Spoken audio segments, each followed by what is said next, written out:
All right. So everybody, I think you have to click a box that says, I know I'm being recorded. Okay, Bab. Oh, we lost somebody already. Well, that's how you find out who the I didn't recognize them, so. who the criminals are. All right. Do we want muting? Should we mute Yeah, you ourselves? can. I'll mute. Go ahead and mute yourself as long as you know how to unmute yourself. Okay. So good morning, everybody. I'm Jacqueline Zimmer Jones. I'm the executive director at Next Village San Francisco. And with me today is Lisa Brinkman, a Sausalito board member and former director at Marin Villages, and Tricia Smith, who is the queen of Sausalito Village, I think. Seems to be, she's been reigning for almost as long as, like forever. So the three of us are your hosts this morning, and we thank you for coming.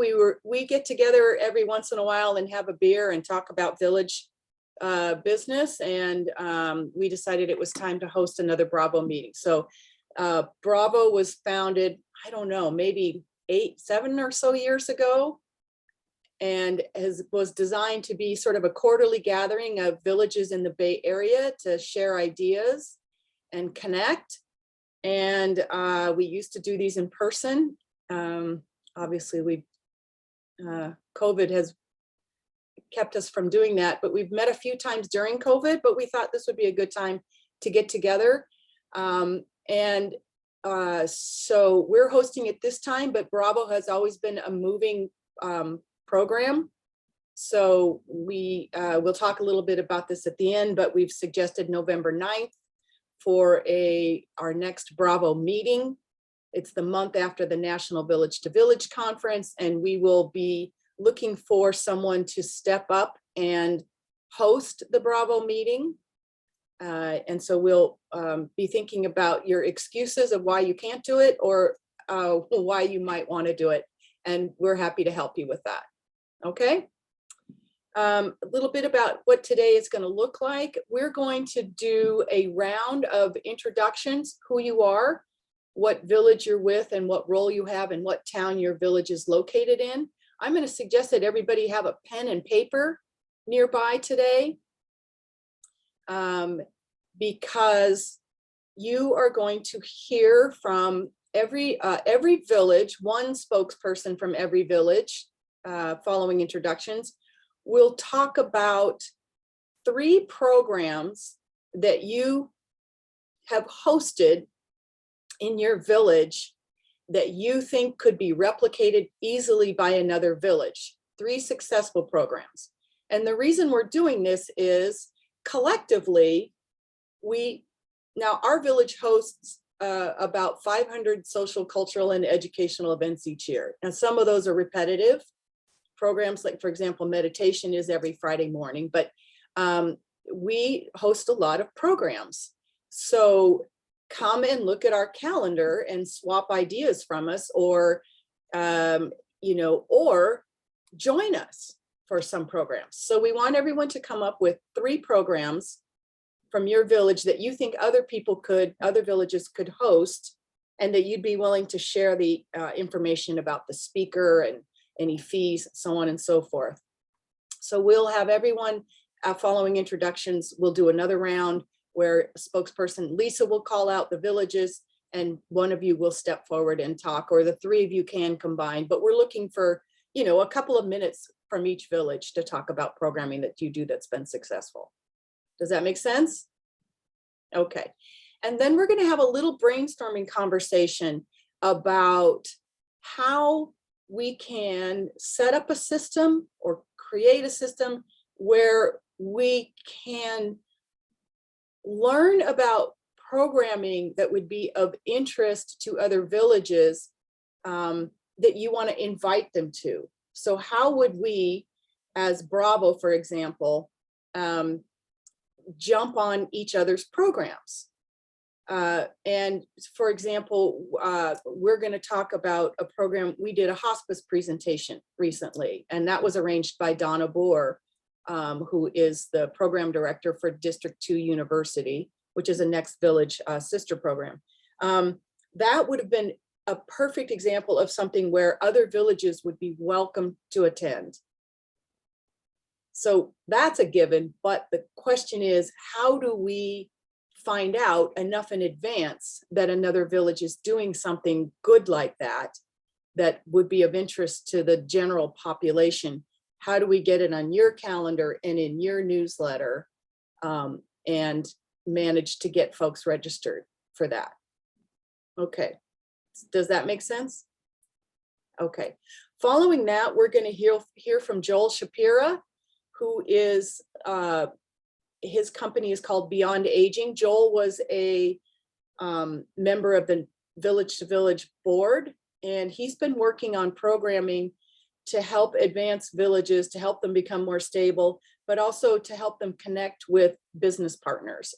And he will have with him today Mark Evan, who's from a company called Gentronics. And Gentronics is a program that's found primarily in rehab facilities or nursing homes, where they set up computers and people imitate the activities that are going on the screen. But they do things like climb Mount Everest. So it's not just stand in front of somebody who's exercising and mimic the exercising. It's actually do what is happening with the movements in the scenery that they have set up. And then we'll hear from Pete Bardera. Pete has long been a certified smart person when it comes to Helpful Village and data, and has been incredibly helpful to a number of villages. And he'll be speaking to us at the end about Helpful Village and some updates he has for us on that. Now, if you do not have Helpful Village, that may not interest you, we will have breakout rooms set up at the end. So you can continue a conversation with Joel if you'd like to. You can, after Pete's done, if you want to stop into one of the breakout rooms and talk to him after his presentation, you can do that. And then we'll have another breakout room set up for us to just talk. If anybody wants to extend the conversation any further, we'll have another breakout room set up. Okay. We'll also take a little break after we go through and talk about how we can connect with each other's calendars and before Joel. Okay. Anybody have anything else to comment on? All right. This is being recorded. I can send this out to you, and I can also send out the list of attendees and their contact information. So, but do have something out so you can take notes. We find that'll be a good way to hear, to remember what's going on here. Okay, I'm going to turn this over to Lisa. Lisa, you're going to start the introductions. Okay, so what we're just going to do very briefly is introduce ourselves. I'll call out your name, and then if you can introduce yourself, your role at your village and your role at the village. So we'll start there. My name is Lisa Brinkman. I am in the capacity of a board member at Sausalito Village for this meeting. I'm also on the advisory council of Marin Villages still. So I'm happy to see all the people I haven't seen in a long time. Tricia. Hi, everybody. I'm Tricia Smith, and I am the president of the board of Sausalito Village, which is a very easy job because we have a very hardworking board. So there's very little for me to do, but just watch it all happen. So it's great. Diane. Yes. Diane Berger with Clayton Valley Village in Clayton, California. I am the editor of the newsletter. I'm a member volunteer. I'm the editor of the web pages. I just do a lot of stuff. Wow. Thank you. Pete. I'm Pete Bardia. I'm a member of Clayton Valley Village. I'm a volunteer on the board, and I produce all of our monthly reports. Phyllis. Phyllis Brown from Foster City Village. I'm on the board, and I'm also the chair of the social committee that puts together all of our activities. Thank you. Sharon. You're muted. You're muted, Sharon. Hi, I'm sorry about that. I'm Sharon Iverson, President-elect of La Miranda Village, which includes Lafayette, Orinda, and Moraga in Contra Costa County. Nice to meet you all. Donna. Hi, I'm Donna. I'm with Next Village, so I get to work with Jacqueline and I help with our programming. Great. Marlene. Marlene Hopper, Vice President of Foster City Village, Membership Chair, Community Outreach. We're in our 9th year and we're unique because we're only one zip code, 94404. Very good. Larry. Hi, I'm Larry Toy, and I'm finishing my 3rd year as president of La Miranda Village, and I've been on the Village to Village Network board for a year and a half. Great. Eric. Eric Hansen. I'm chair of Mid-Peninsula Village, and we're part of Villages of San Mateo County. It's a hub and spoke organization, and I'm on the board of that. Great. Sonia. You're muted. Yeah, there we go. I'm Sonia Wilkin. I was one of the founding members of Clayton Valley Village 8 years ago or so. I've been on and off the board as president and all and other jobs. Right now I'm on the board as a co-president elect. Yeah, I'm waiting for that next person to come in, but I've been very involved. I'm the chair of the events team for our group with the VTV. I'm on their mentor committee just for a national reach, and I'm just involved doing all sorts of things. Thank you. Sue Meadows. Good morning. I'm Sue Meadows. I'm from Greater Niles Village in Fremont. I work on the outreach and publicity team, edit the newsletter, and I'm also on the board as a member at large. Great. Bab. Hi, I'm Bab Freiburg. I'm the executive director of Ashby Village in the East Bay. I'm been in the job 4 weeks. Excited to be here and get to know all the wonderful programming and events and all that you do. And early apologies that I actually have to jump off soon to get to a board meeting. But fortunately, we have Jessica Sterling, who will introduce herself, who can fill you in as she knows all of Ashby Village. Thanks. Welcome. It's nice to meet you. Yeah. Jessica Sterling. I'm Jessica Sterling. I'm the Volunteer Services Coordinator at Ashby Village, and we serve at Richmond, Emeryville, Oakland, Berkeley, Kensington, Albany, lots of cities over here in the East Bay. I'm glad to be here. Great. Nancy.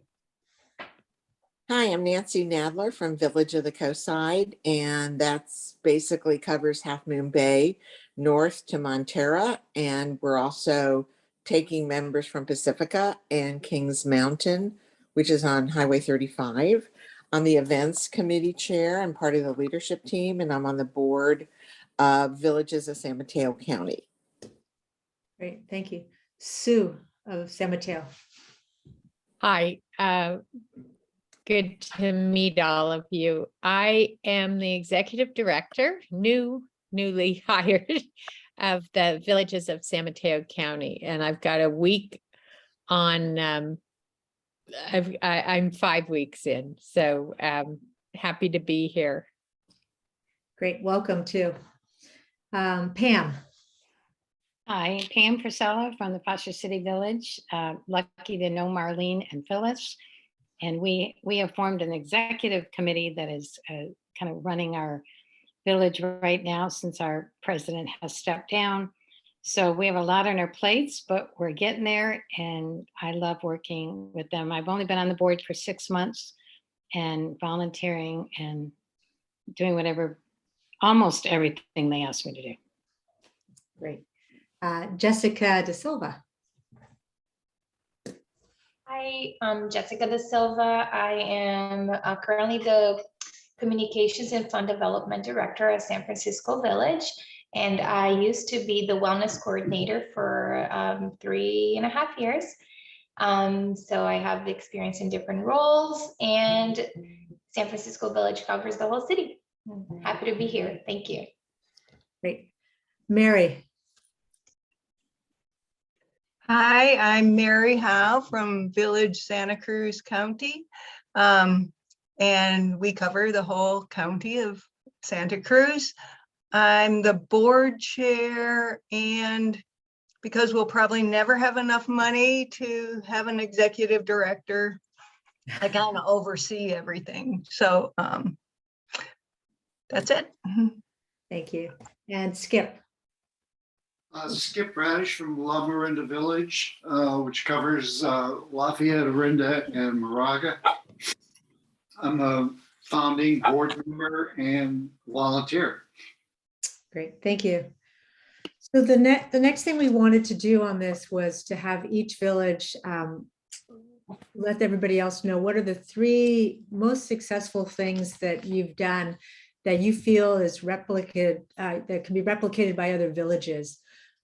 This is kind of a great share of ideas and potentially leveraging the opportunities to have those programs done once throughout the Bay Area instead of everybody recreate the wheels.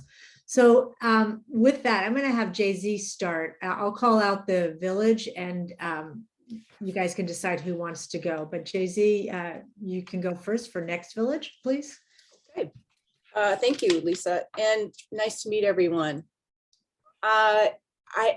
We encourage folks, if you're interested to, I'll put our contact information if you don't have it in the chat. You can sign up for our newsletter, which is a great way to see what sort of programming we're offering. And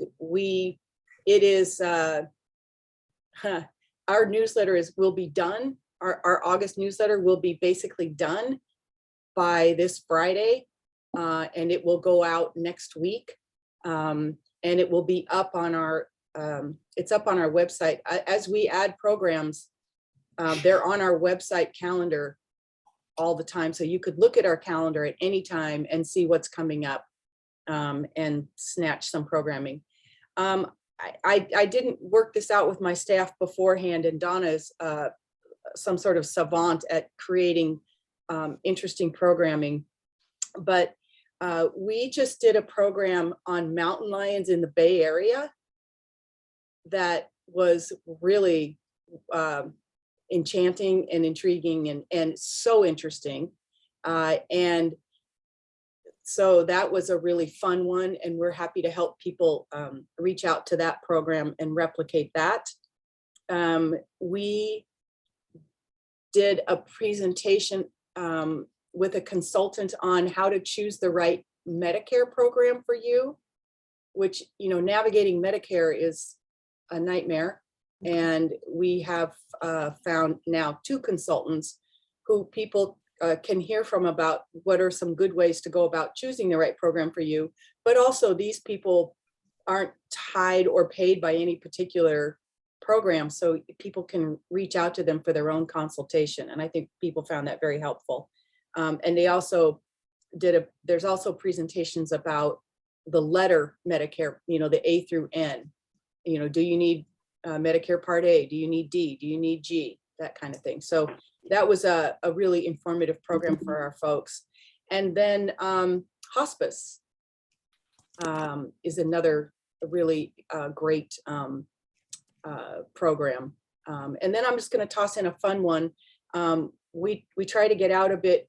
One of our most popular events we ever did was we went to a funeral home, and they gave everybody an incredible amount of helpful information about what you can expect when you pass, how much things cost, whether you really need to do this or that, you know, how the whole situation works, right down to when you die, be sure you make sure that somebody in your family has your makeup kit, because, you know, you want to look like yourself as much as possible, but if you don't have makeup, they just use what they have there. So anyway, so it was super helpful. We're just trying to we're just trying to clear up some of the mysteries around aging. And so that's 4, sorry, but those were very, very well received. Thanks, JC. Sure. Sausalito Village. Okay, and I'm the timekeeper, and we have 8 minutes left for this section, JC, just a sec. So I'll speak quickly, but we have a Being Mortal committee, and it's based on Atul Gawande's great frontline documentary that we once showed years ago, and we had such a big turnout that we now have a committee that Lisa Brinkman is on, and they do great programming that has to do with end of life. So the next one coming up is Final End Network, which is basically about assisted suicide. So we have that one coming up. And then our emergency preparedness cluster program, we've divided our membership up into clusters and have captains. And we have all different types of presentations. So the next one is how to use a fire extinguisher. So we have Southern Marin Fire coming out with fire extinguishers, and people will get to actually physically be able to use a fire extinguisher. And then another one we did, it was intimacy and aging, and it was basically a sex talk. And we had 25 people that it was the most incredible conversations that we had. There were tears, it was just amazing. And so other things came from that. You know, people wanted to go to the sex toy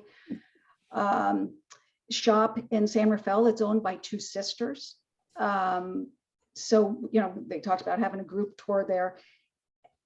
Anyway, so there was really that we found that there was a great need and desire to hear more on sex and aging. So Wouldn't that be I'll leave it at that. Thanks. Thank you. Santa Cruz. So what we found is that small groups work really good. So we've done a lot of stuff with area small groups, you know, chatting because people want to talk, and a lot of walks. Now people want to do things outdoors.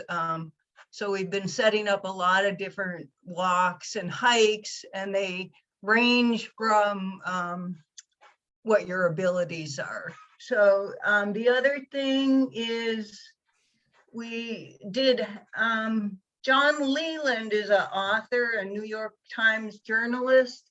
He wrote Happiness is a Choice You Make, Lessons from a Year Among the Oldest Old. And there's also a little YouTube video with a interview. So we had people listen to the video beforehand, or you could read the book, and we just talked about that because I think a lot of people are feeling like, you know, how do I maintain a positive attitude and happiness as things happen? So Great, thank you. Mid-Peninsula. Yeah, so a couple of quick things. One is we initiated a program where we plant and maintain gardens in the backyards of village members who are interested in doing that, but can no longer physically do that. You know, somebody who always enjoyed having a vegetable garden, but now they're physically not really at a stage of life where they can do that. So we have volunteers that show up each week and check things and harvest the stuff and then donate the extra vegetables, you know, give the vegetables to the village member to the extent that they want them, but then give the extra, donate the extras. So that's one thing. Another thing, and that's in partnership with another local nonprofit. Another thing that's in partnership with another local group is we've established a medical equipment loan program, and we've gotten an incredible number of donations of, you know, wheelchairs and crutches and everything you can imagine, and then, you know, go through a process of cleaning them and inventorying them and distributing them for free as loaners. And then the third thing I thought I'd mention is, I don't know whether all of the villages do this or not, but we fairly extensively utilize grant money to offer scholarships to low-income members. So essentially, the village members who can afford it pay dues, and the ones who can't get the scholarship money that we use our grant funds for. So those are the three things I wanted to highlight. Great, thank you. Greater Niles. So when COVID hit, several of our programs just went on Zoom. The book club, we have a group called the Culture Club that I chair that we talk about visual and performing arts programs that we've seen, or we jointly watch things. But we instituted something we were calling gatherings. And basically they were intended to keep us connected, to learn things, to socialize. And several of them, we were doing them twice a month, and we kind of pulled back to once a month. Some of the topics we've done, a really popular one was how to install solar energy in your home and activate and access all the different rebates. One of the members of the village is very keen on that topic. At Christmas, we delivered cookies to everyone. And then on our Zoom, we had it's kind of a name that tune, but mostly silly songs. And it's amazing the kind of conversation that songs bring up, memories that come along and discuss. We also have had, because Greater Niles Village is in, part of it is in the historic area of Niles in Fremont. One of the first things we ventured outside for was a secret garden tour. One of the residents in the area has an amazing garden, and we arranged for her to give us a tour, talk about, she sourced plants from all over the world. And then we walked like a half a block to a local coffee shop and hosted everybody on lattes. So we've done several things. Some of our events are still Zooming, some are outdoors. You know, depends what the case count is at any given time. Great, thank you. Clayton. Go ahead, Sonia.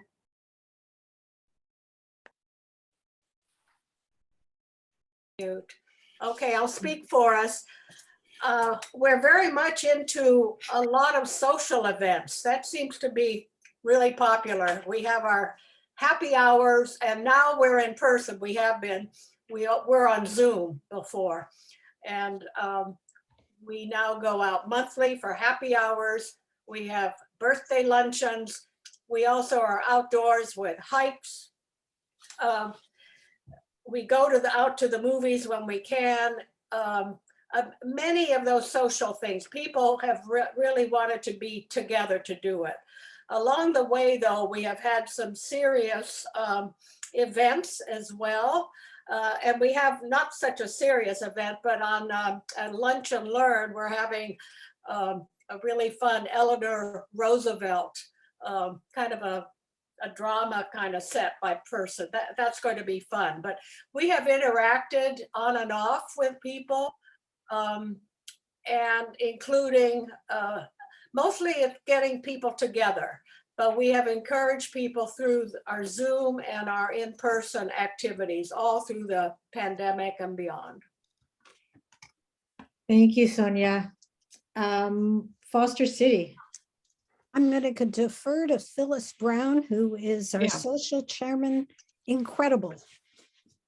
Well, we're very lucky because we have a nice partnership with the Foster City Library. So once a month we used to call it Lunch and Learn, but we can't eat in the library anymore because of COVID. So we do Hour of Learning.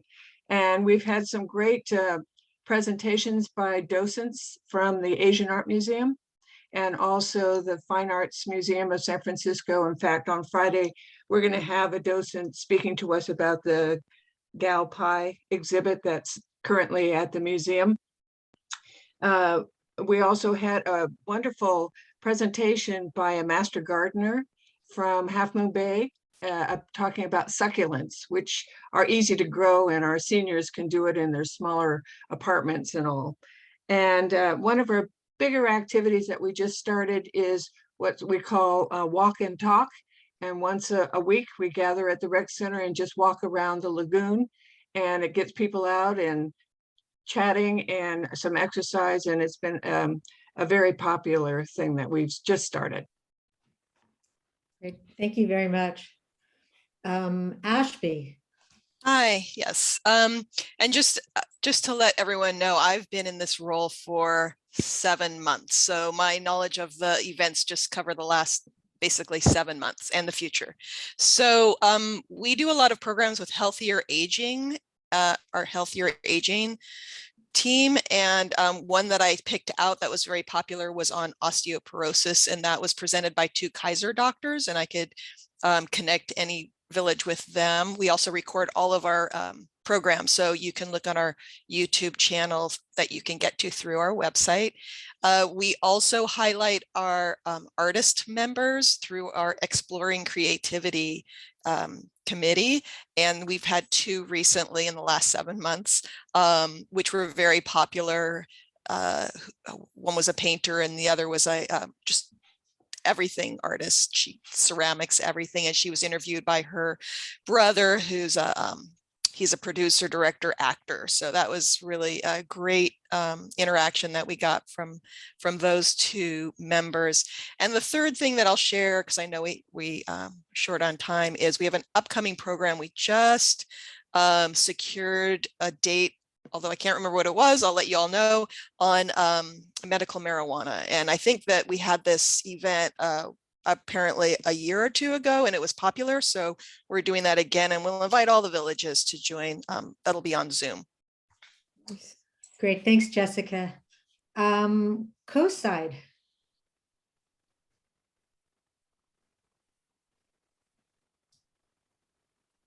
Hi. Well, we're a very food-oriented village, and so we go out to eat a lot. During the pandemic, we couldn't, and we took our happy hour online, and we did it every week, and we did our morning coffee every Monday, and a check-in every Wednesday. And now we're trying to pull back from the Zooms and get together. So we have an ice cream social once a month. We have happy hour once a month. We either have a dinner or lunch once a month, and we go have breakfast once a month. And they're very well attended. And, you know, we're really about, our village is very much about building community. We don't have as many members who need services. And, you know, we just like to get together. One of our new programs we're re-implementing since before the pandemic is game day. We go to a local restaurant, sit in their bar at 2:30, and everyone brings a game, and we just pick. Could be Rummy Cube, it could be cards, it could be anything. And it's really fun, and it's starting to build again after the pandemic. And it's just a stress reliever. You just get into the game and you let everything go. One of the speakers I want to promote is from a program that Villages of San Mateo County put on that was very popular called Putin's Folly. She's a local author, and it was very, very interesting for everyone. And that I just thought that might be, you know, of interest to people. And like other people, we do, I want to call them walks, but they're walk hikes on the coast side, on the bluffs, on Devil's Slide, in the woods. There's a lot of different types of places on the coast side. It's very diverse. And so we pick a different walk each month. And speaking of food, one of our very interesting programs was done by a local person on whole foods. You know, what does that actually mean? Eating a whole food diet. And like I said, everything is about food. We enjoy that. And we enjoy, our Villages of San Mateo County provides us with lots of interesting programs. And we've really enjoyed being part of that. Great, thank you so much. San Francisco Village. Okay, so just trying to think about what we've been doing the last three years. So right now we have a lot of programs. They are still on Zoom, and a lot of hybrid programs, a lot of in-person, and some in-person programs. Like some of you mentioned, partnering with other organizations to bring relevant information is also a way that we do have a lot of signups. Intergenerational conversations, intergenerational programming is also a really interesting and popular program for members, including, I can think of the climate action programs or conversations about democracy with people from all generations. Our members enjoyed that.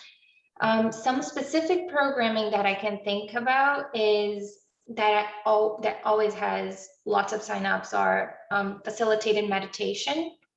That's huge. And as someone who used to, speak with mostly people coming out of the hospital and recovering from an illness or in pain, it can be really helpful. And those who are dealing with pain are really interested in that chronic pain.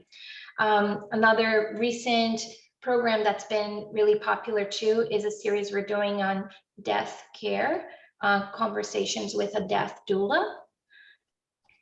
And yeah, social hours, both social events in person or virtual, always get a lot of people involved. People are really wanting to connect. And I agree with somebody else mentioned, I think Ashby Village does artist-led programming, and we've done that, and we are always looking to do more of that and bringing instructors that can do different improv classes or anything like that. That's always fun and our members enjoy. Yeah. Great, thanks, Jessica. And we have 2 more left, and again, just top 3. San Mateo. Can't hear. Can't hear. You're on mute. I didn't think I was muted. Sorry. I haven't been in place long enough to really highlight programs. I think you got a good flavor from Eric and from Nancy. So, okay, great. Thank you. And La Marinda, last but not least. Hi. I'll share a couple things. One is that we're fortunate to having one of the world's experts on COVID as one of our members, John Schwartzberg, who some of you know, and so he's keeps us up to date on COVID, which I think always gets a lot of attention. The last talk we had a couple weeks ago included monkeypox. We also have had a program where one of our members, Family Foundation, donated money for us, and we're providing go bags to all of our members. And that was also an enticement to join La Marinda Village. And some of you know, we doubled our membership during COVID. So we went from 100 to 220 members now. And we're doubling again because the city of Lafayette has contracted with us to provide,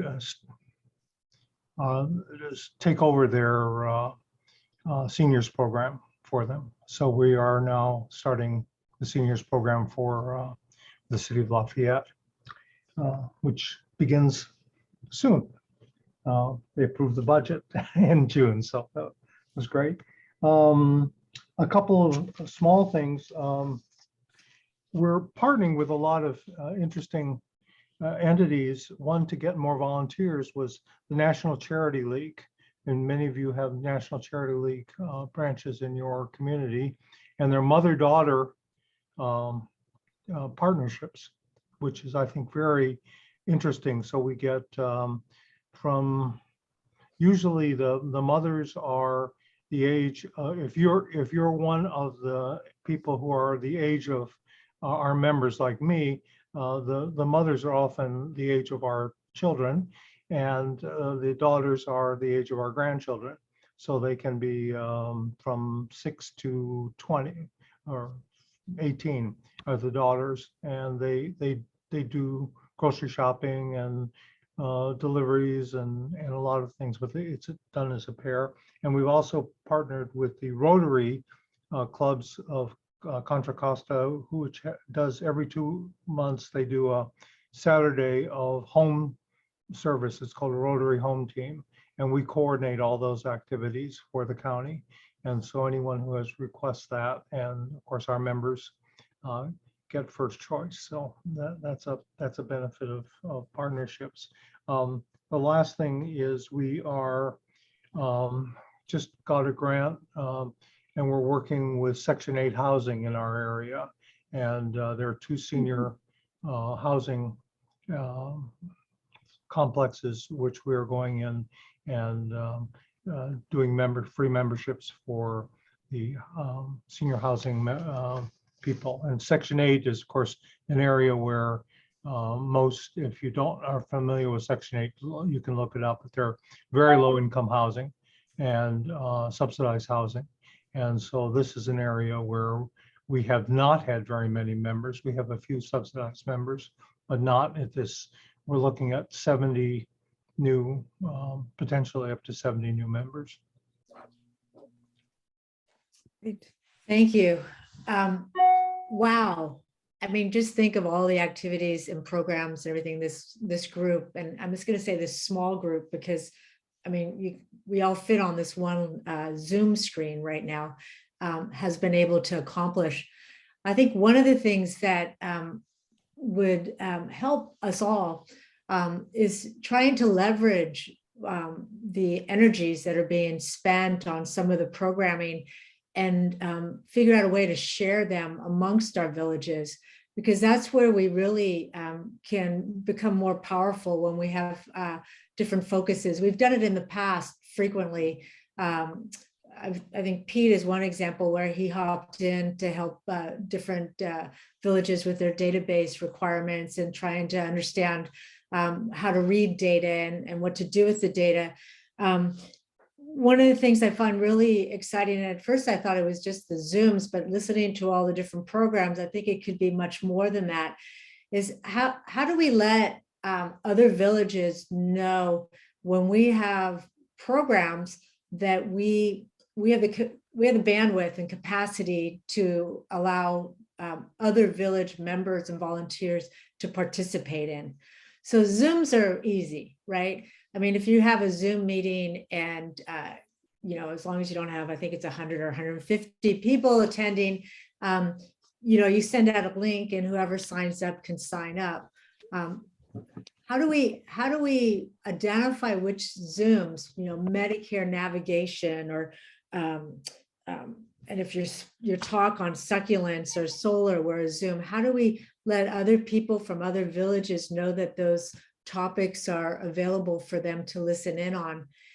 And the non-Zoom things I think are really neat too. Not necessarily the happy hours or the things that are kind of more intimate with your village members, but hikes. You know, I mean, I grew up in San Francisco. I lived here my whole life, and I still wouldn't go on a hike on the coast by myself, even though my sister lives down there, because I don't know the trails, right?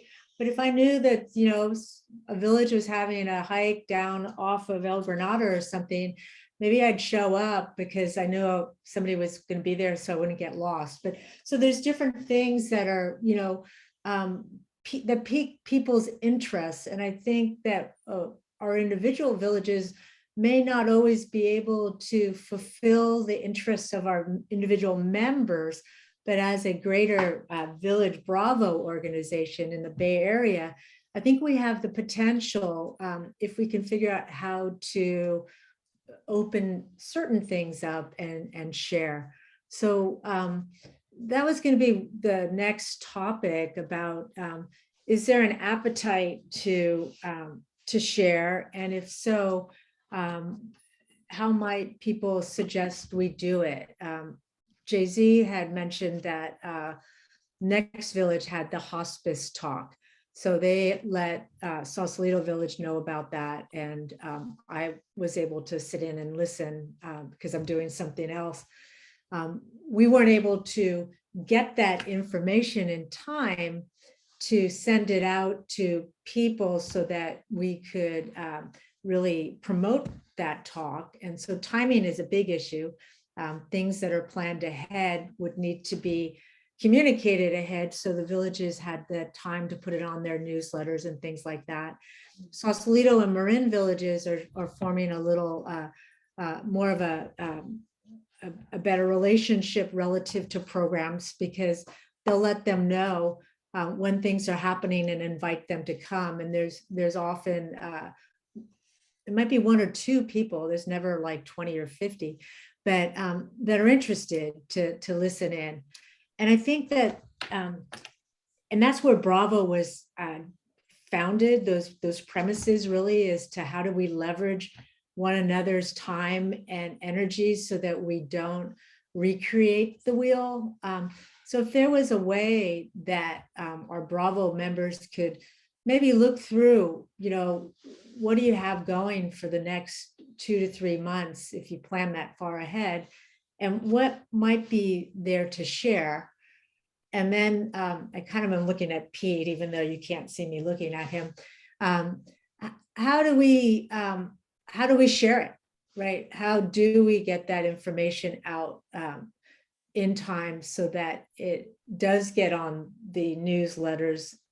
Because everybody has different timing, right? It's at the beginning of the month or things like that.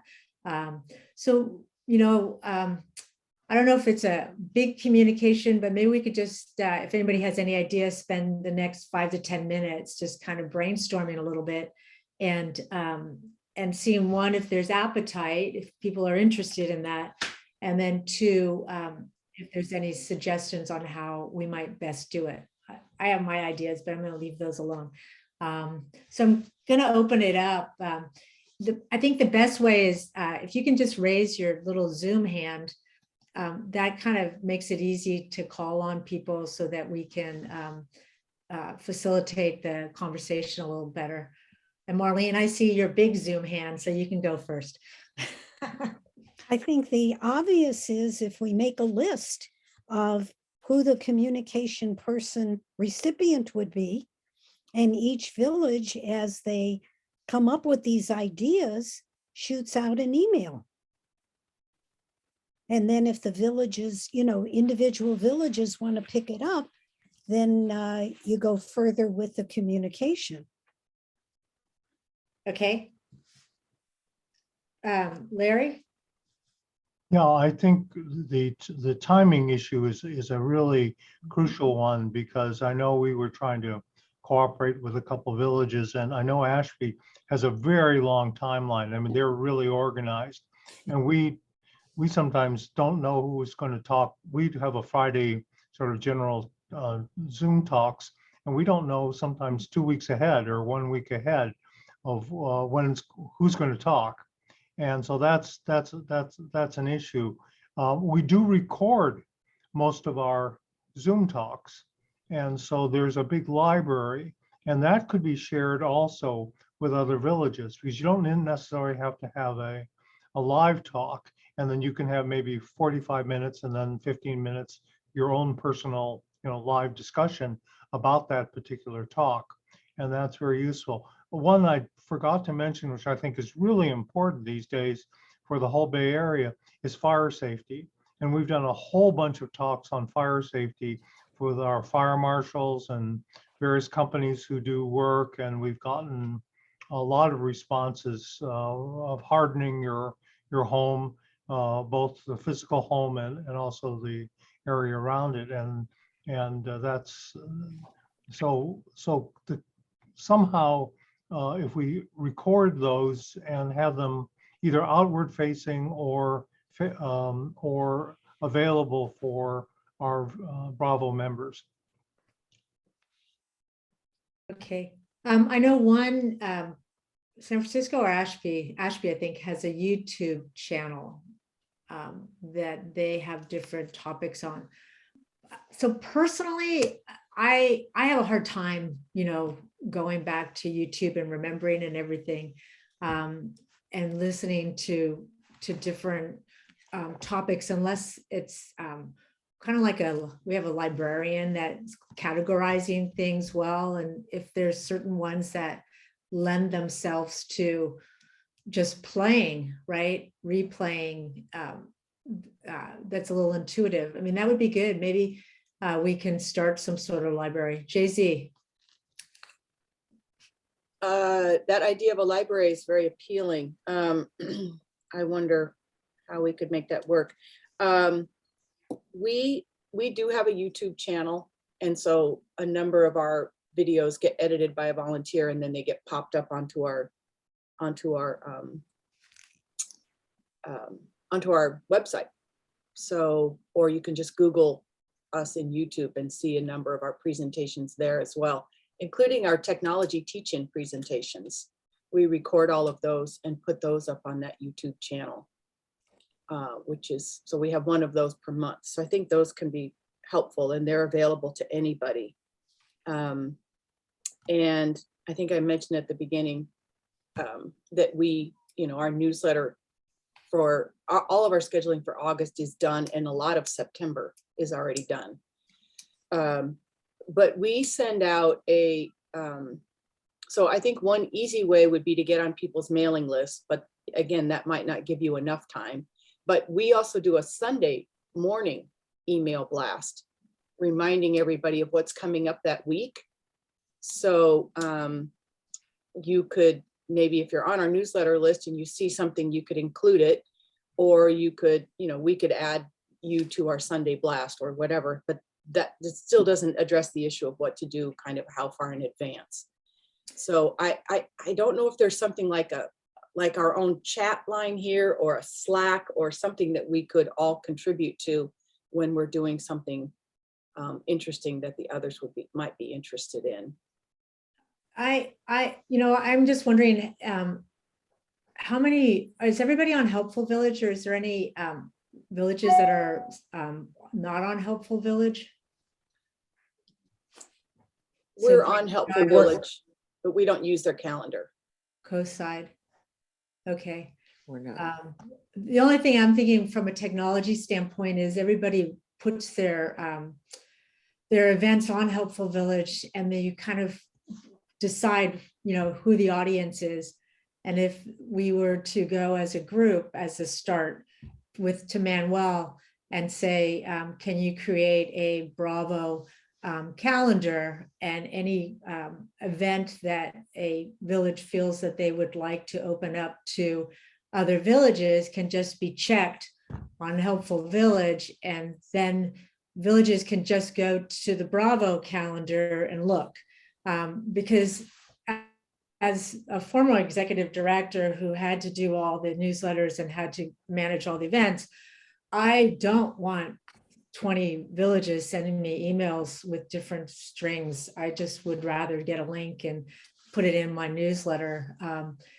And if we were able to do something like that, then the villages that aren't on Helpful Village, we could allow them access to that calendar, and they could look on the calendar and see if they want to add anything.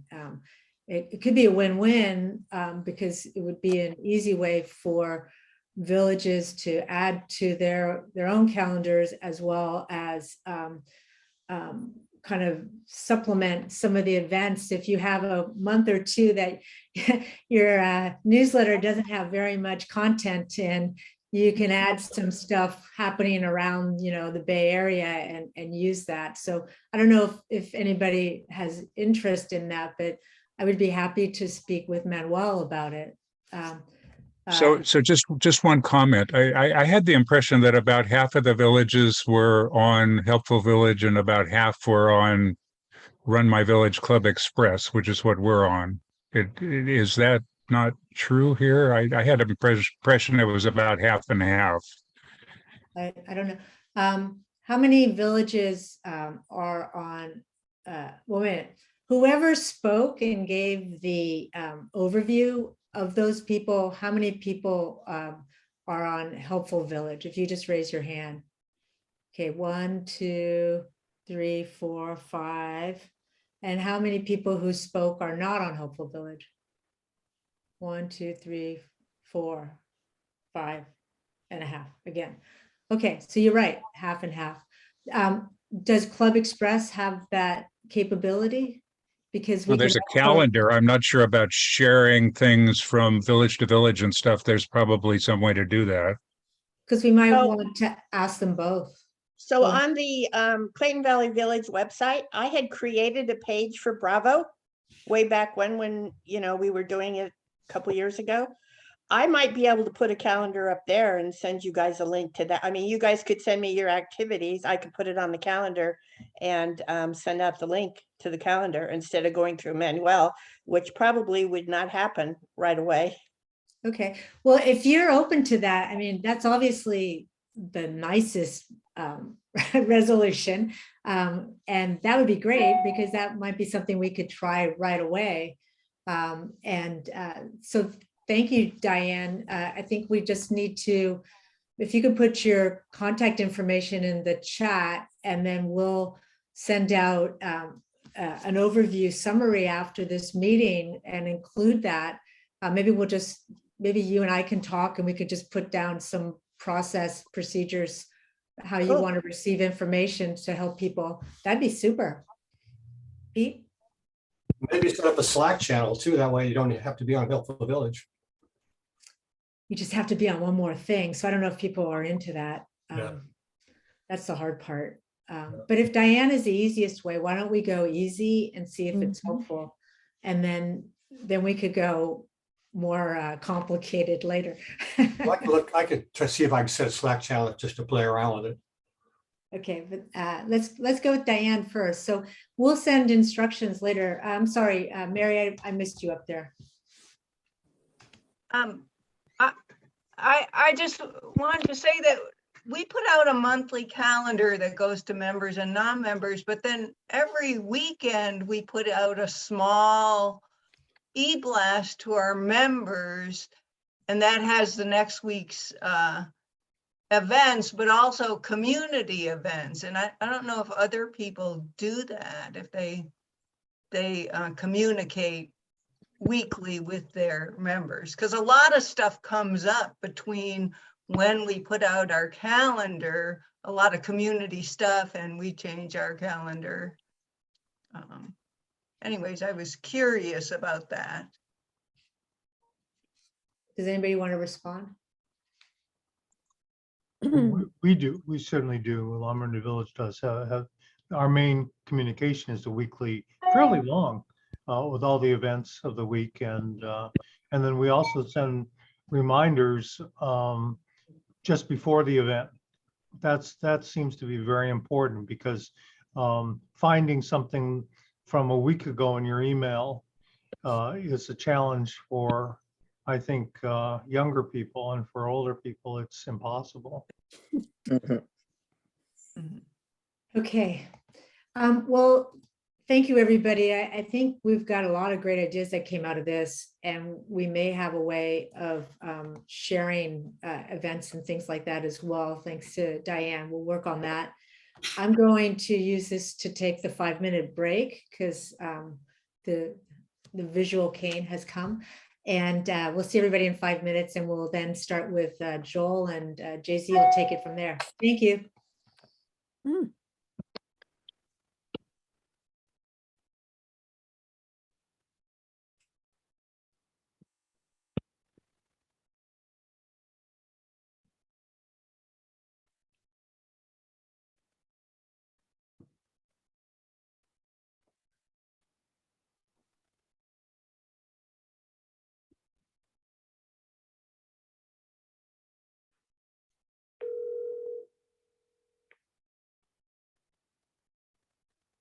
Hi there.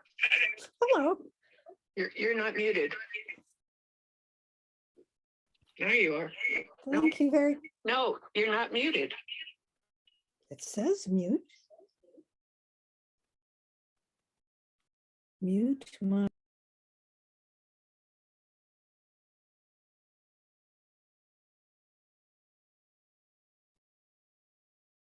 There we go.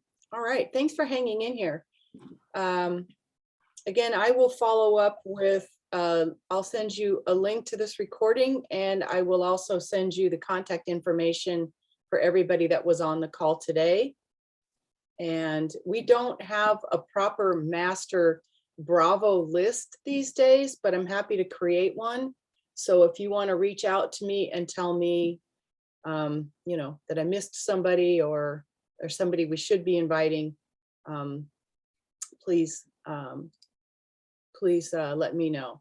I'm sorry, I'm just checking a couple of messages here. JZ, will you send that list to everybody who was invited, even if they didn't show up? I will send recording. That is a better idea. Yes, I can do that. That's probably even easier. It'll take me a hot minute to get the edits in, which is basically not much, but okay. So thanks, Pete. I see your message. I mentioned that your database can only be used for Helpful Village. It can also be Support Club Express and RMV. I don't know what RMV is, but okay. All right. Well, we heard a lot of great programming ideas, and Donna just reminded me to post that we have one in August on the 10 early warning signs of Alzheimer's. So you're welcome to join us for that. Okay, I'm going to move on to our next presenters. We have with us, as I said at the beginning, Joel Shapira, who is with Beyond Aging, and his guest is Mark Evan, who is with a company called Gentronics. Thank you, Gentronics.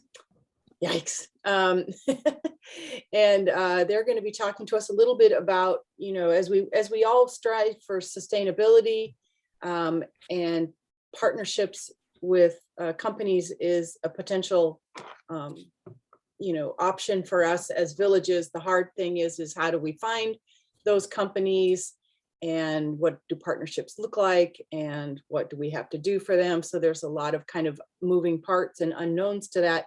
So I've invited Joel because he's been kind of spearheading the effort to promote sustainability in villages and engage villages for quite some time now. And he has connected with Mark. And so I've invited him to come and talk today about what that looks like and what other information he can share with us about his ideas for partnerships. So Joel, thank you for Thanks, being here. Gigi. Yeah, All right, I'm gonna my mute. pleasure. But Yeah. before you mute, I just want to make sure on timing, because I know you're adjusting. Do we have about 20 to 30 minutes, or is that we can use whatever time we have is basically what we'll do, but I want to be respectful of time and the fact that the agenda is always evolving. Yes, you do. And also we have arranged breakout rooms so that if people want to join you at the end, they can. Perfect. Okay. Fantastic. Thank you. Thanks, Jay-Z. Sure. So just to dive in, I see a lot of familiar faces, and I had to look back. I was involved in in a Bravo meeting. It was actually December of 2020 when I came on to this group as well, and see a lot of faces that were on that call as well. Just for context, I'm based out of Chicago, and I was involved with a village here in Evanston, Illinois, that started in 2009, and I served on the board of that village for 6 years. And then in 2014, I joined the National Village Network as a board member and served on that board for 6 years.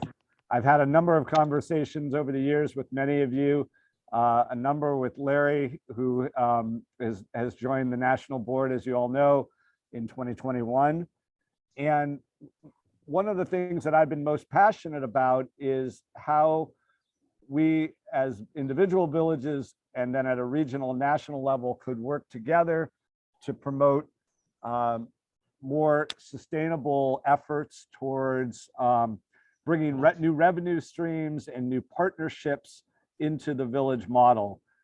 In the fall of 2020, I worked with a number of people on the national board and some particular villages to launch an ongoing conversation called Reimagining Villages.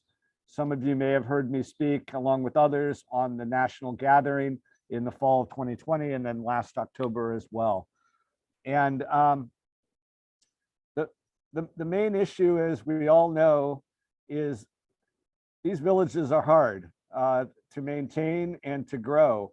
And we need ongoing programming and partnerships and revenue streams that can help create a more sustainable model. And by sustainable, what I mean by that and what others have looked is how do we create new revenue streams that can complement membership dues and and grants as the fundamental source of revenue for our village operations and village growth.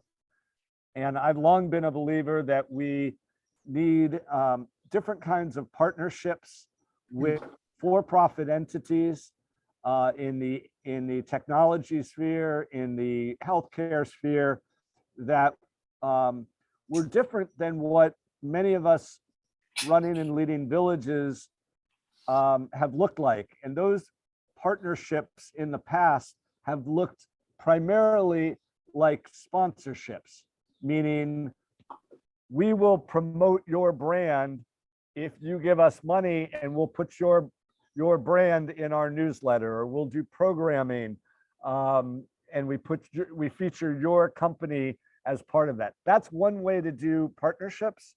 What I've proposed is different types of collaborations that will also then drive new revenue sources into the operations of our villages, again, at a local level and at a regional level. And I'm so pleased to hear there's already some of those things in play. We're looking to do those things at more of a scalable level. And so in talking with Jay-Z, when she said you all were coming together again to primarily to explore how could you, as a Bravo organization, share and collaborate more, I thought it was timely to bring together and introduce an opportunity with a for-profit company that may be an opportunity for the Bravo group to work together with a for-profit company to promote and serve your members in a healthy aging initiative.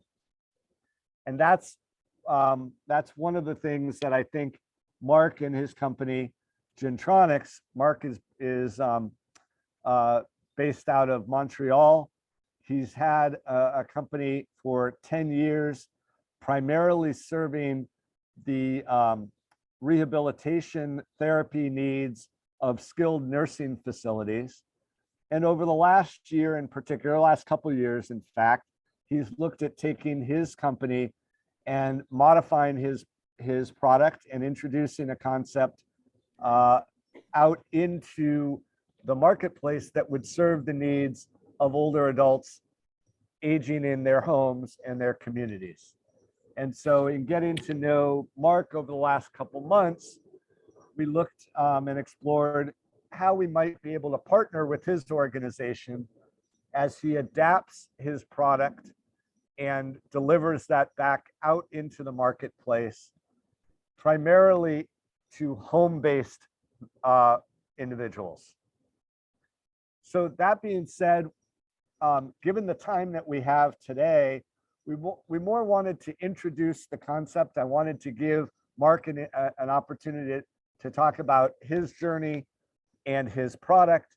And what we'd like to do out of today's session, since we had a chance to get you all in one conversation, then set up a time where we have a webinar and we're able to dive in and demonstrate the product in even more detail and see if there's a potential program that we could introduce to the Bravo villages. We're already doing that with some individual villages today, but we think there's some partnership opportunities, some collaboration efforts across a variety of villages that would give us data that could be very useful as we go forward. So with that being said, I'd like to hand it over to Mark. We'd like to just take 10-15 minutes here to introduce the concept and introduce where things are. And then we'll, as Jacqueline said, we'll have a breakout room. And any of you that would like to dive into a little more detail today, we can do that.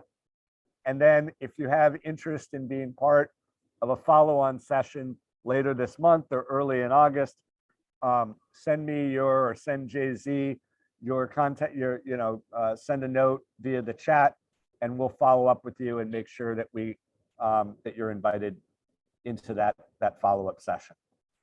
Before I hand it over to Mark, anybody have any particular questions about anything that I've said related to partnerships or collaboration? Thanks, Jay-Z. Or anything that we've introduced so far.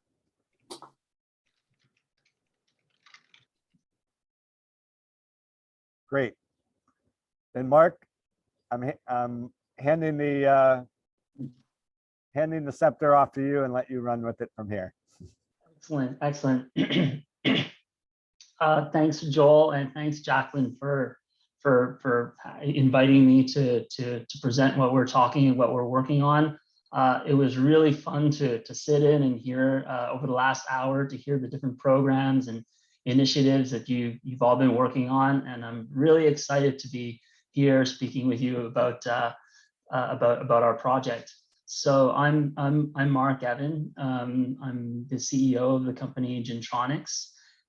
We've been around, as Joel said, for the last 10 years. A little bit of my background: I come from a multimedia programming background. My goal, my mission in life has always been to use interactive technology in interesting and creative ways to provide interesting experiences for people that can help people in different ways. I've created interactive installations for museums, science centers, for adults, for children, and I got into the idea of creating interactive technology for starting with rehabilitation after being connected with my friend's father who had suffered from a stroke, and kind of diving into that and really getting excited about all the interesting research coming out of neurorehabilitation at that time around brain plasticity and how the brain changes and could really come back from a stroke in remarkable ways with the right rehabilitation practice. And the idea of bringing together an interactive, gamified way of doing exercise was a way that is like unleashes so much energy and really could show tremendous outcomes. And that's what we found with some of the work that we were doing. So as Joel said, we were creating interactive technology for the rehabilitation space for the last 10 years. And then over the last couple of years, we created something brand new, which is an interactive strength and balance program that people can use at home. It's an evidence-based exercise program. And what I'll do now is just show you a couple of visual slides to talk a little bit about it so you can kind of visualize it a bit more. And I'll show a bit of video footage of people actually using the program, just so you can get a little taste tester of it. And so let me go ahead and share my screen. Okay. All right. So first thing, and also as I important for you to know as you learn about our program, is that what we're looking for a partnership.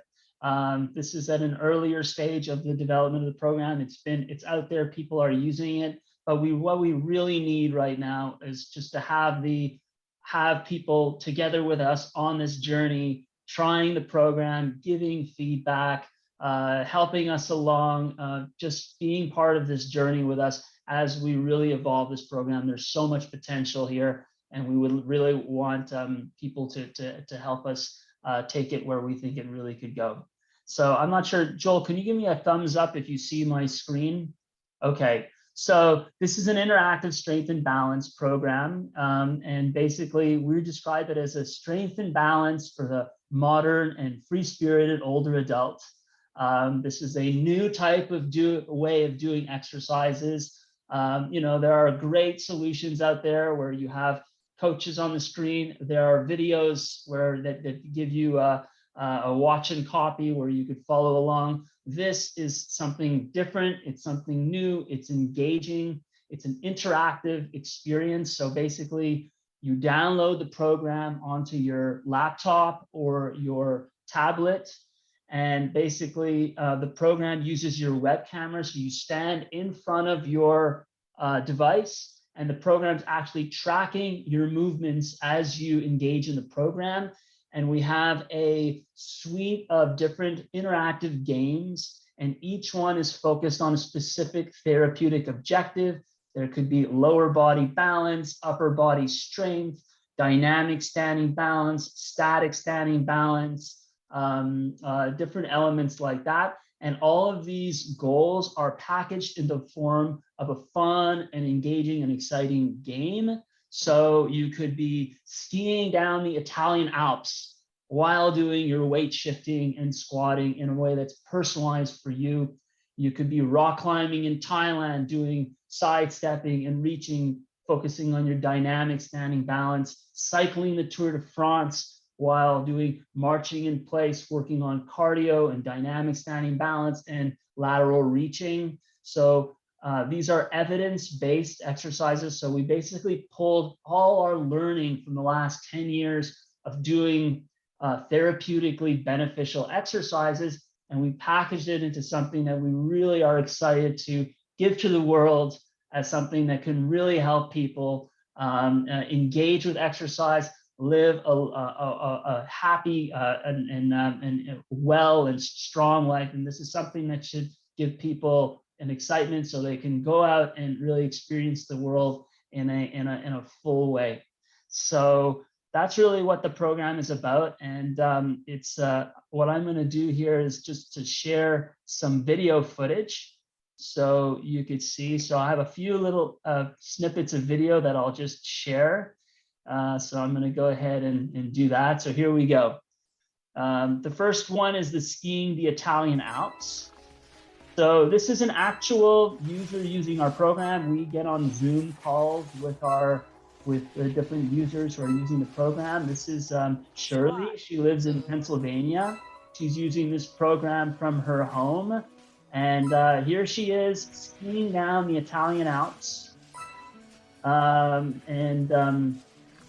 Here she is, she's weight shifting now to ski around the exposed rocks. So she's navigating around this course. We actually created a true to life Italian Alp ski resort. And so there are large bowl areas, there are narrow areas where you're skiing through the woods, you're going over bridges, through tunnels, over cliffs sometimes. So here she has a choice. And basically the focus of this exercise in particular is weight shifting and squatting. And you can see early down at the bottom right of the screen, engaging in the movement. So I'm going to pause for a moment and I'm going to just go a little bit, sorry, I'm going to, scroll because I want to get to all the exercises. So we have here Lynn. Lynn is, she's also from Pennsylvania. And here she is. This is a marching in place exercise. So she's using the program from her home again. And you can see how she's reaching to the right, reaching to the left, marching in place. And the program is responding to her movements. So the higher she lifts her knees, the faster the cyclist will go. And we created a Peloton-like experience where you are traveling to different places, through towns, past villages, reaching specific landmarks. You're being encouraged to hit certain distances of where you're going. You can track your progress as you go, of course, but in the experience, in the moment, you're marching in place to get the cyclist to move, and you're also reaching from side to side to navigate around the other cyclists and get pick up the stars along the way. So that's this particular exercise. And finally, the last thing I'll show here, I'm going to just scrub over to Mark. While you're doing that, I just wanted to highlight for everybody, because it's sometimes hard to see in the bottom right-hand corner. There's when you see the people. Yeah, I just wanted to make sure everybody sees that.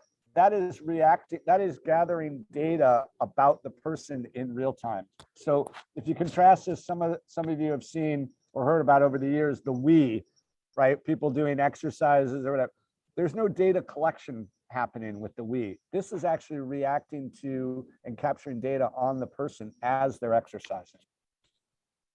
Yeah, absolutely. Yeah, I was gonna, so these white lines here, that's what the program is able to see. I got a question from Jessica. Do you need a specific device to use this software? So this program works with all Windows PCs, all Macs and iPads. Now it works on iPad, and the Mac version is going to be ready this week, this or next week, the Mac version. So basically, within a couple of weeks, the program is going to work on all Windows laptops, desktops, iPads, and Mac PCs.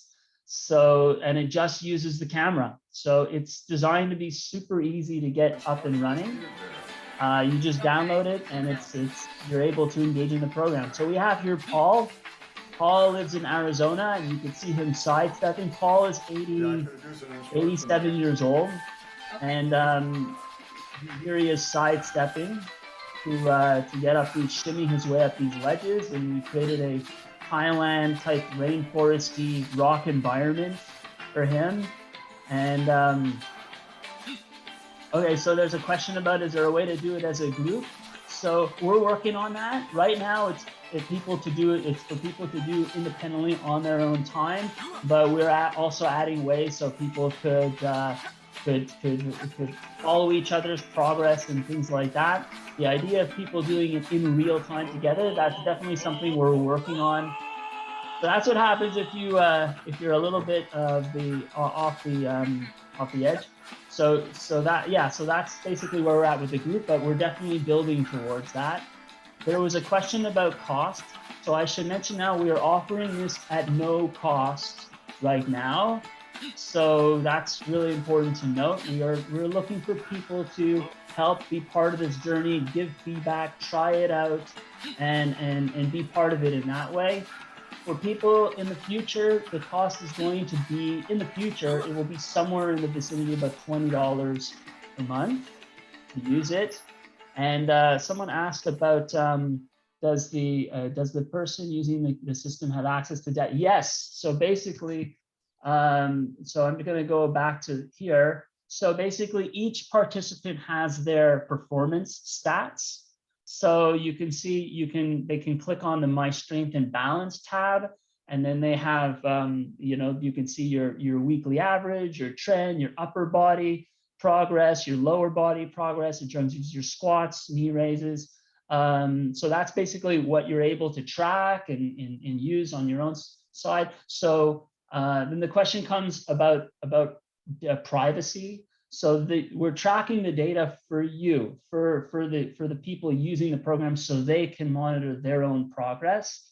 The program, we come from a medical device background, so everything we do is fully HIPAA compliant.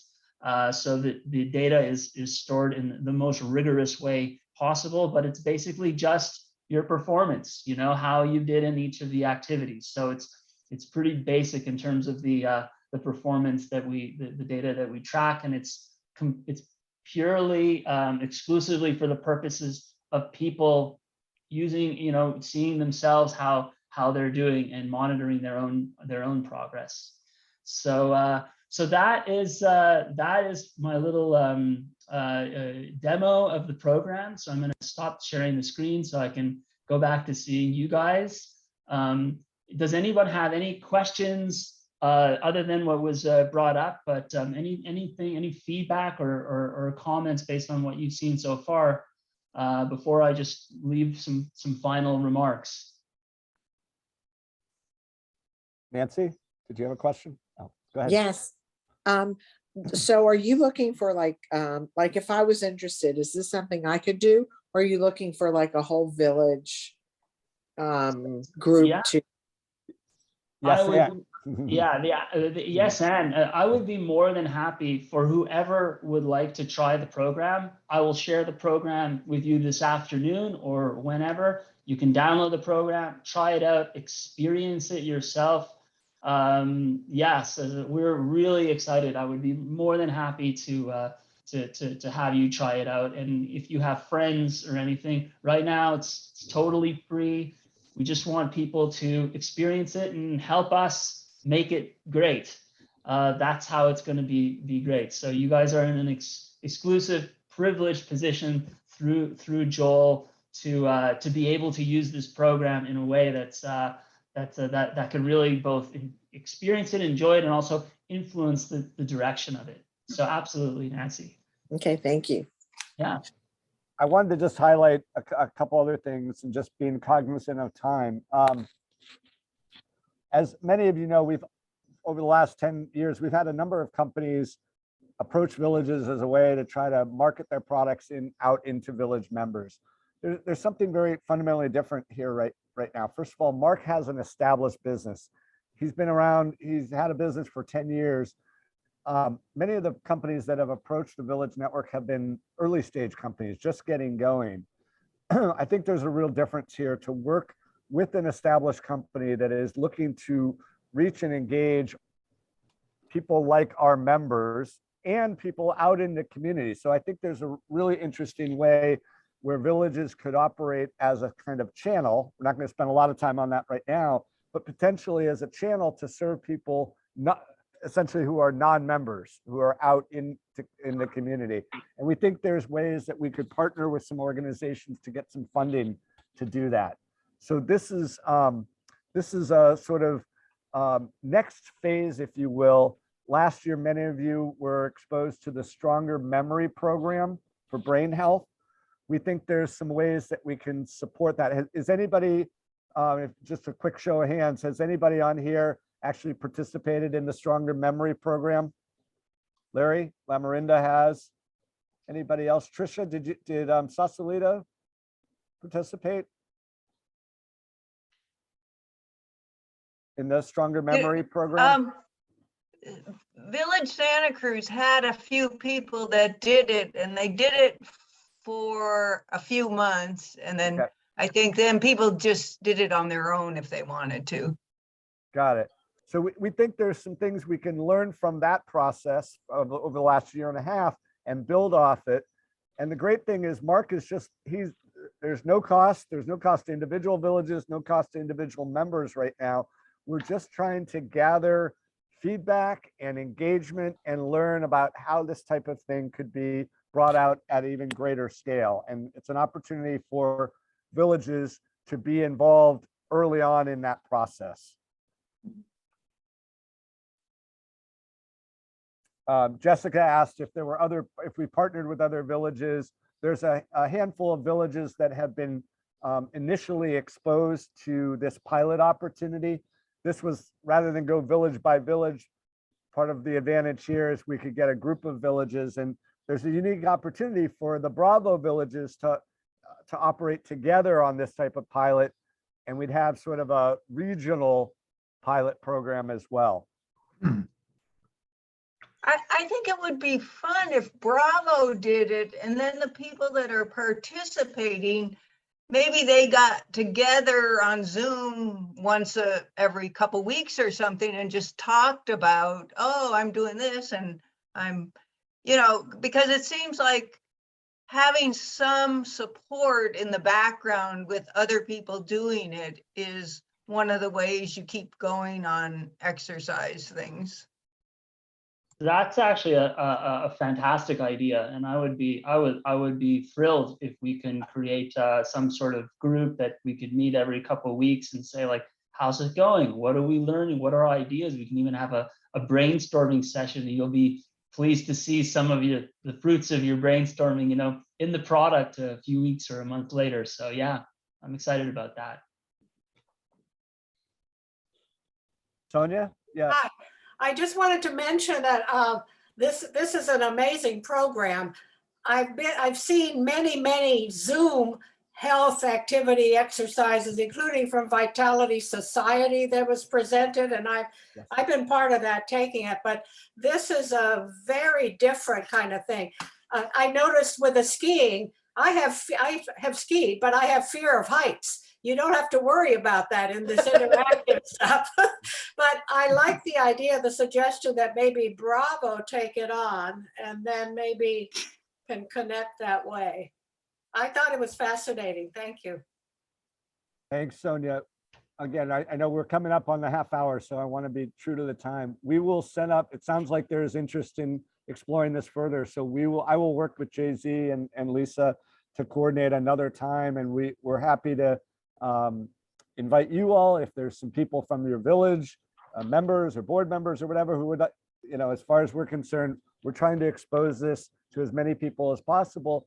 And there's nothing absolutely set. You can play a part in how this pilot program goes forward at this point. To me, Joel, thank you. It's very interesting, particularly many of our members, the strength training and mobility is an issue, and also to have people be able to continue. The persistence issue is one we found people drop out easily, and this, to make it as engaging as possible, which I think, Mark, you've done a great job in making it very engaging and also personalized. And I think there's a lot of interest in this area. We're working actually on a pilot with a nonprofit right now, which is trying to do not this kind of technology, more of the standard things. That's actually a person in San Francisco, and I think there's a lot of interest, and as there was with Stronger Memory. We actually started Stronger Memory about 4 months ago, and we have a group of 18 people who, after the 12 weeks, have continued to meet every week for the last two and a half months, and everybody attends because it's socialization, which is, I think, the comment that was made, Mary made, about getting the people together on a regular basis provides a socialization in addition to the benefits to your strength and mobility. Thanks, Larry.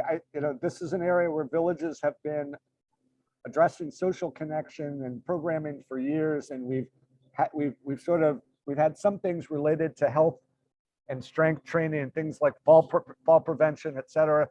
But we think there's another level that we can get to, which would lead to some dollars as well. And I think this is one way we can approach that.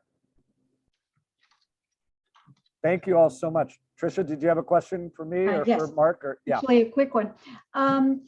So we have a newsletter that goes out to about 550, mostly seniors. It's not just for our organization.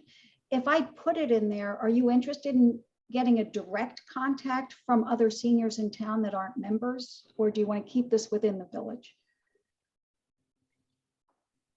I think I'm open right now to making more connections. So this is a very unique stage in the point of this program. So yes, the answer would be yes to that. we obviously would like to work with village members because it's the easiest. This is where we have relationships, but we also see that the potential to reach out into the community, as I was saying, with the village being sort of the hub or the channel to make those connections. So again, we're not going to say no to anything at this point. Okay, great. Thank you. Right. Thank you all for the time. Thank you very much. This is very helpful, and we'll be following up about a time where you can go into a little more detail, as we said, around seeing and experiencing the product. And Mark, you may have said this, but let me just reiterate: if people would like to log on and get access to it itself, all we need is an email address, which I already have. But we wouldn't want it. We will send you. We'll send you an invite via email, and then it's a less than 10-minute onboarding process to get access. Oh, great. Thank you. And by the way, Joel's contact and Mark's contact information are in the chat for folks. So take a peek there.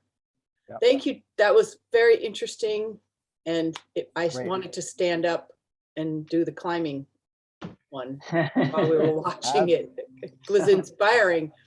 As Sonia said, not only with the climbing and the skiing, it's not as, you don't have to deal with the snow and the cold weather too. Right. Also, a lot of advantage. You don't have to actually fall. So, all right. So let's keep her moving here. Thank you so much, gentlemen. We appreciate your presentation. We're going to drop off then. Thank you all again, and have a good rest of your meeting. Thanks for joining us. Okay, great. We've lost a few people, and they might be sorry because we might assign them to be the host of the next Bravo meeting. But let's talk real quick before we do, Pete, about doing our next Bravo meeting. And we used to meet every 3 months, or maybe it was every 4 months, I'm not sure. But we kind of looked at a date the date November 9th for an additional meeting. If you're interested, we don't have subject at this time. That's usually what the hosts come up with. But is there anybody that would be interested in kind of being the host? We would send you the mailing list, or, I mean, we'll certainly help, but would you be willing to host and come up with the subject and the speakers for the meeting? I have a question. That's not the Wednesday of the DEI training, is it? You know, the DEI yeah. Institute are Wednesdays, and at one Wednesday a month, and I can't remember which Wednesday offhand. Do you know what time the DEI trainings are? I Well, think maybe we just should they're- stay away from Wednesday. I mean, November 8th is election day. Okay. November 10th. We just wanted to do it before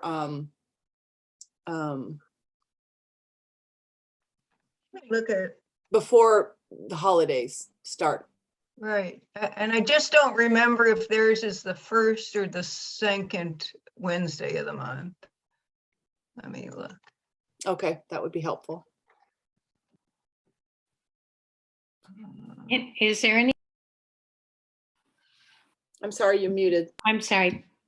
Is there any chance to have an in-person meeting? I like the part about Jay-Z talking about the beer served at one of those get-togethers. So I don't know.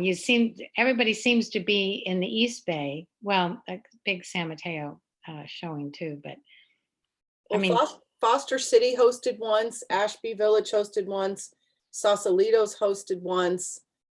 We did one in the city once. Village did one. Pardon me? We did one too. Yeah, Clayton did it. Clayton did one. okay.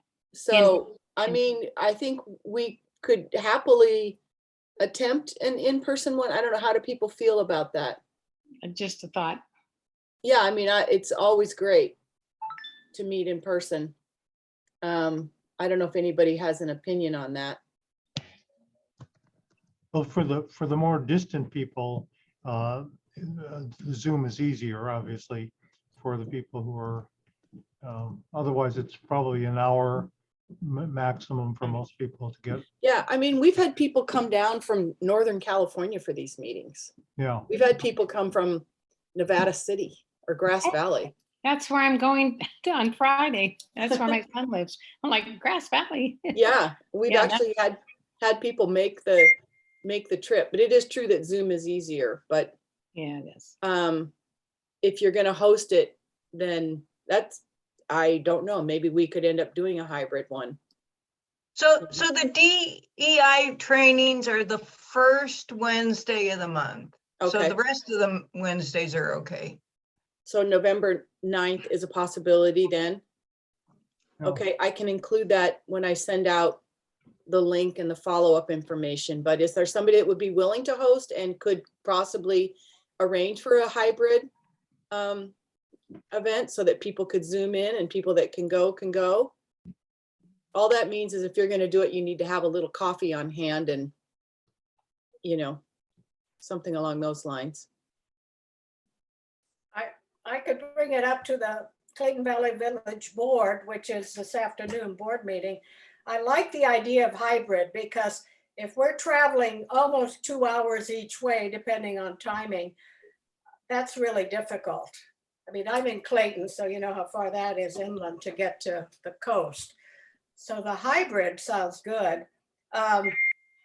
Catherine and Larry, might you do Yeah. it like we were going to do it 2 Yeah, years ago? I was just gonna ask you if you wanted to partner again, because that's what we Yeah. did before. Why don't we say maybe, and I will ask my board at 3 o'clock today how that would be. Okay. And Okay. we have 2 sites we could probably use for if we wanted to do in person. You did it what? Oh, we have 2 sites that we can use. Yeah. We have all the plans that we were going to do 2 years ago already sort of played. Okay. And our new, It's also convenient to BART as well. yeah, and our new Yeah. site is, allows alcohol.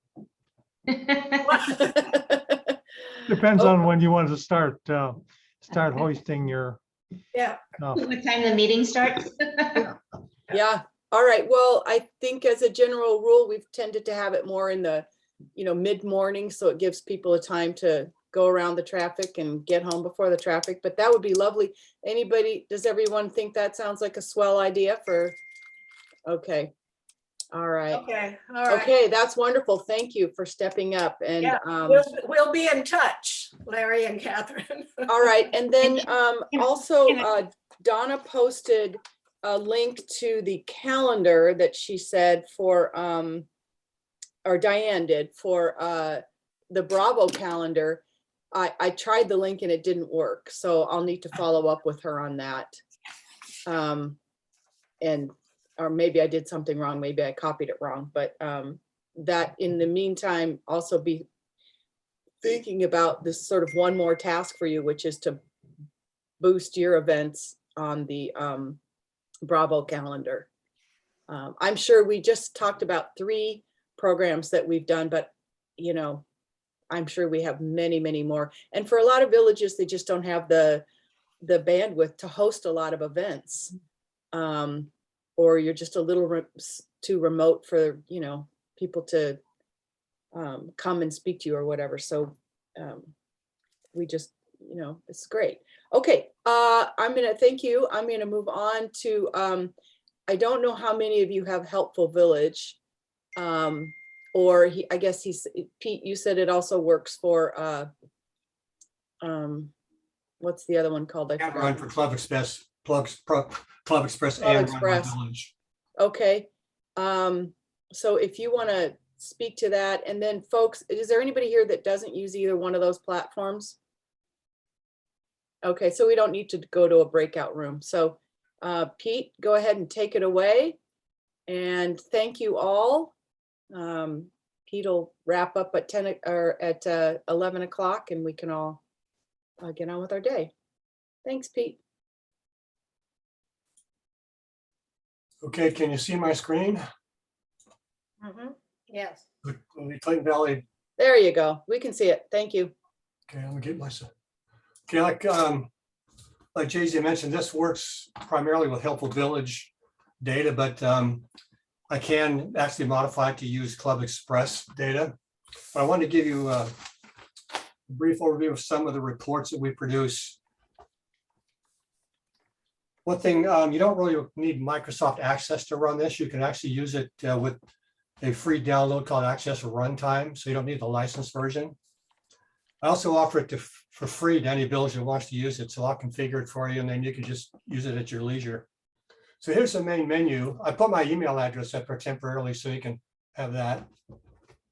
This is the main menu where I import all the files. You can see the ones we're using. So I can just say, for example, import organizations, so you can kind of see the process. So it's importing the control file from Helpful Village. When it's all done, it gives you a list of all the files you've imported and record counts. So it does a lot of cleanup after the fact. So you can see it tells you how many records are in all of your various files. We're no longer using the check-in module, so it didn't import anything there. So once the data is loaded, you have a list of all your members, all your volunteers, unscreened volunteers, prospects, etc. So I can click on a volunteer, for example. Click on me.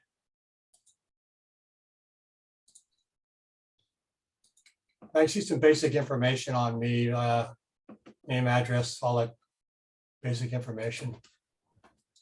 Mailing list, Helpful Village can set up mailing lists, and you can also see all the people on those various mailing lists shown here. Tags, this is a good feature. Helpful Village allows you to set up tags and assign various people to those tags. So these here are all the ones that Helpful Village set up.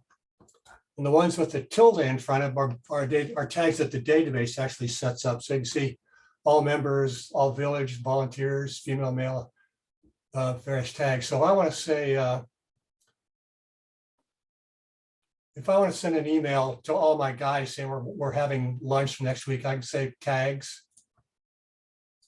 Click on this. These are all the men in our village. I can then copy their email address, stick it right in the email and send them out an email real quick. If I want to send them a text, I can convert their cell number or the email to a cell number. So we have two guys here without cells. I can copy this. I can go to my Verizon account, send out a group text with that. Quick links.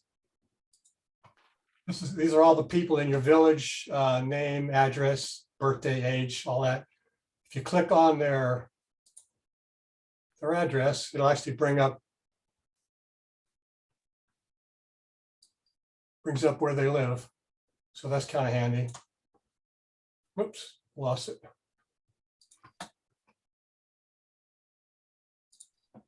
So I print this out for the board every month so they can keep track of who everyone is. Birthdays, we send out birthday cards every month to our members. We also host birthday parties. So here's a list of all the members and their birthdays. You can also select a specific month or just members or just volunteers. If I want to see all the volunteers, it's say our technical assistants. These are all the people that provide technical assistance for the village. The member data integrity and volunteer data integrity, these check for specific fields that are kind of critical, like contact information and all that. I put my email address up there temporarily so you can take a look at that or send me an email. It's not on the copy I'll send you. Reports menu, this is where pretty much the heartbeat of the database is. You can select a number of different reports for members, service requests, and volunteers. So I'm going to select year to date and select 6/30.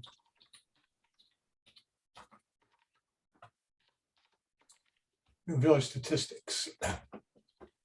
This is kind of your 30-foot view of your village here.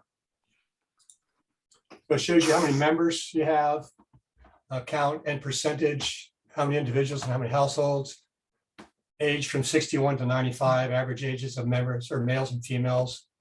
New members this period, new in June. You can see what the others are. Volunteers range from 29 to 87. 42 of them are also members, or excuse me, 23 are also members. We have 19 unique volunteers. How many events we had year to date and in June, payments, donations, reporting hours. Those are hours that your volunteers do that are outside of service requests, like setting up for meetings, marching in the 4th of July parade, stuff like that. Service requests, you can see in June, we had 59 placed and we had 44 completed for 432 hours and 2,700 miles.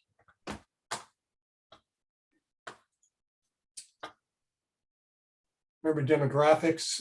This breaks out your village by various demographic codes, age categories, age groups by decade, and age group by census.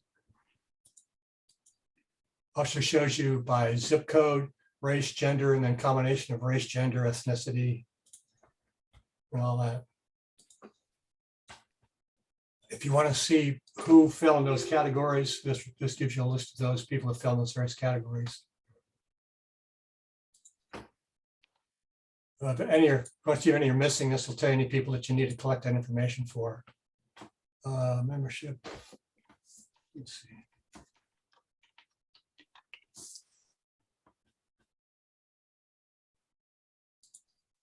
Memberships by type. This shows you by number of your type of memberships, number of people in those categories, what the percentage is, what their dues are, and what their estimated payments are over the year. Going by my list here. Let's see. For your service requests, now you can take a look at your service requests by month. So here's all your service requests number and time by month. It also shows you the prior year, so you can kind of compare this year versus last. Here it is as a pie chart. It shows you in different ways.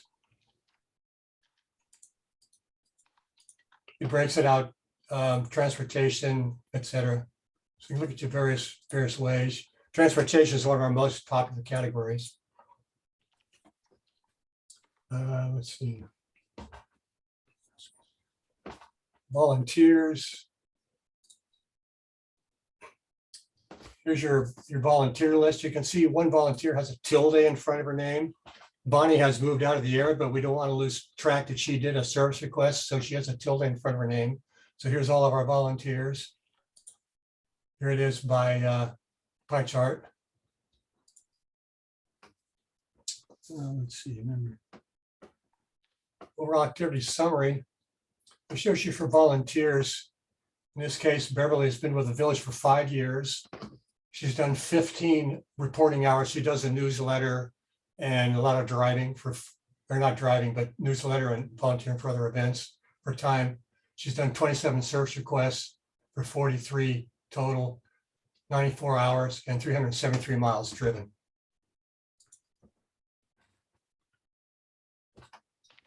Let's see, volunteers. For your volunteers to drive, these are the ones whose insurance or driver's license are soon to expire. Now, whenever a volunteer completes a service request, the members and the volunteers always get an email to fill out a survey of how's it go. So this report will show you, here's the member, here's what she requested, and here's what the volunteer comments were. Should have one with, yeah, here's one with, she requested dental, and this is her comments on the volunteer. I normally do that just for the current month, kind of makes the report a little smaller. Other reports, you can do reports by your reporting hours, by your various non-service requests. You can do events, providers, all that kind of stuff. This entity involvement report, this will show you everyone in the village and their activity for the 6 months. It also shows you people that have not been active in that period. So you kind of check up on maybe members or volunteers that haven't placed any service requests, attended any events or anything.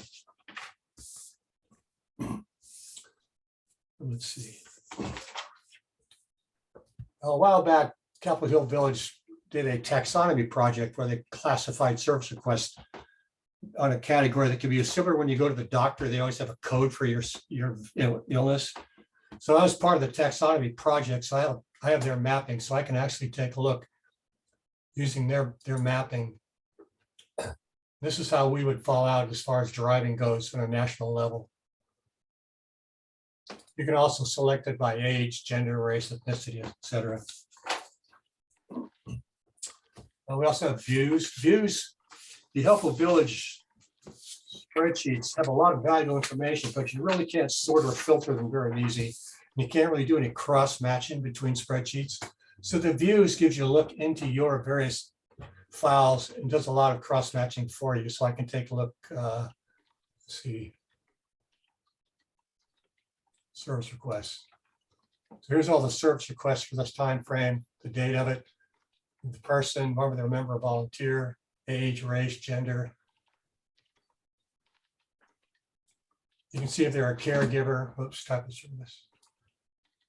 If they're a caregiver as an individual, a household member, volunteer, status, type of service, up, hours, miles, all that kind of stuff. And then the fun one is directories. You can do a member directory that's customized to your village with your logo on there. So it shows you the member and their address and all the information, birth date. Same for volunteers. Here's all your volunteers. Here it is with their categories. So by volunteer and their categories they signed up for. And then here's your directory with pictures. So these pictures are taken off of our Helpful Village website. So I can just produce a listing of all members and volunteers. I can do just members alone, volunteers alone. If I want to go back and do all village again, for example, I can do a collage. And there's your entire village as a collage. One thing that I do, sometimes a village requires some certain reporting requirements. For example, Capitol Hill Village in Washington, D.C., they do a lot of driving with Lyft, but they don't have a Lyft as a volunteer. So my database, I have village-specific coding in there. When it sees the service request category of driver Lyft, it automatically generates a dummy record for a volunteer called Lyft drivers. So now when they run their reports, they can see how much driving they've done with Lyft. And so I offer that to any village that has any other specific requirements. I have a lot of coding in my village for stuff that I do that helps me in my role producing reports. For example, would be primary reports. This is something you can configure as well, standard reports. Bring it up in a sec. Oh, here it is. These are reports I run every month for the village. So I just click on run selected reports and it just runs them for me. And what you'll see is this little, oops, needs a date, sorry.